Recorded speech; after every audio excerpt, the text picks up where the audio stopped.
you can now have a person be sent home and says, you want to work in a company? I wanted to learn about data centers a lot, so I can quiz you on that in a week. And because of AI, or thanks to AI, and because of the internet, if you want, a person can do it. A person can know nothing about data centers on Monday, be sent home, given a week with computer, and come back the Monday afterward to take an interview with Nancy and be able to answer tough questions about data centers. Always there.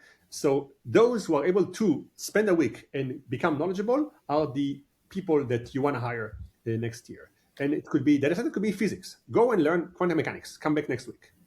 And then thinking about the real estate business and, real estate investment management, because that's what we do every day. You train people to use, Excel and how to build models and how to, how to think about markets and how to think about assumptions in their models. AI is going to give you so much more information about all of that. So training people will be very different. And the output that we expect will be very different. How do we make sure that we haven't shortcut really important parts of somebody's understanding of what this business is about?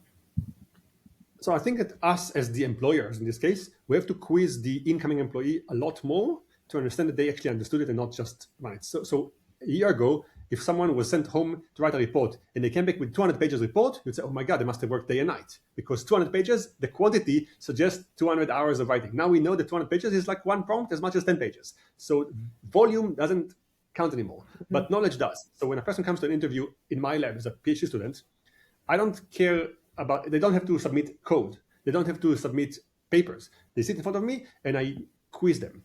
And now there's no generative AI. It's them and me. Mm-hmm. And sometimes they can say, I need to ask. So I'm asking a question and said, I don't know the answer. Let me ask. So they're allowed to ask the question of an AI and come back. But the point is, I'm going to ask you a question and I'm going to give you 10 minutes to come back with an answer. And I'm going to ask you how you got to the answer and kind of a follow-up, or what if you did it opposite way? I want to know that you understand. And for that, you have to know how to learn. And AI allows you to get all the learning condensed in your preferred language. You can ask it in different language, really, like Portuguese versus English, but also in text versus in graph. You can ask to run it yourself and see how it plays out if you want, or you can say, run it for me. But at the end, I want to hire you. So I want to know that you can use AI, but that you understand me, you speak my language, so to speak, and that you can take a question and think about it differently. And in that sense, I think the skill is, it doesn't matter if you study biology, physics, philosophy, or arts. I want you to be able to speak about these domains such that I understand that you understand it and you can learn something new. And I think that if you ask me about academics, more and more, I see that I don't need to teach the class with whiteboard material. I need to say, these are the things I want you to know. You figure out the way that you want. You want to talk to me, I'll talk to you. You want to go to our breakout room and come back knowing, we need to know that at the end of the day. You figure out what's the best way to get that into your brain. So much of alternative investing is, picking a partner whom you never know what the future will bring, right? But whom you've learned to trust and develop a relationship with, that they will do the right thing when the unexpected happens. Does that relationship change with the advent of AI? So we started talking about Kahneman and Tversky, a duo, and I told you that people read different things in the story, and I look at it as a story of our relationship. A couple, two scientists who thought about the world differently, but managed to find common ground and create the most remarkable work and get a Nobel Prize for this and essentially shape the economy. That's the Undoing Projects couple. Here's the back for that. The world right now created a new entity that you can interface with. That's the AI. And you get the questions and the answer in your preferred method and in your best kind of version that you can ask for. And I think it's not great.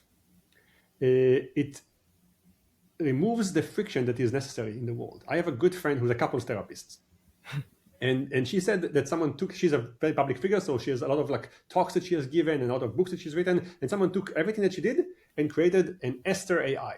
So someone can essentially go to her and pay $450 an hour to get her advice, or ask an AI, and it's based on her thinking.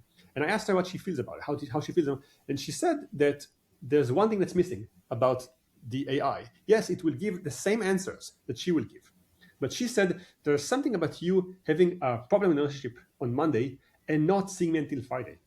And the AI will be there for you whenever you want it. She said there's something about you not getting a therapist whenever you want it, because that's the real world. If you just get used to at 2 a.m., if you need advice, there's someone giving it to you, then you get used to whatever I need is there for me.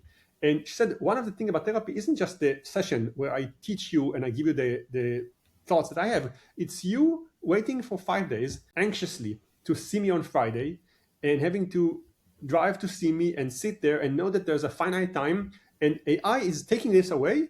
And in principle, it seems great. It's just giving me every day, every time I want, Esther. But that's not how the world is. The world sometimes requires the friction.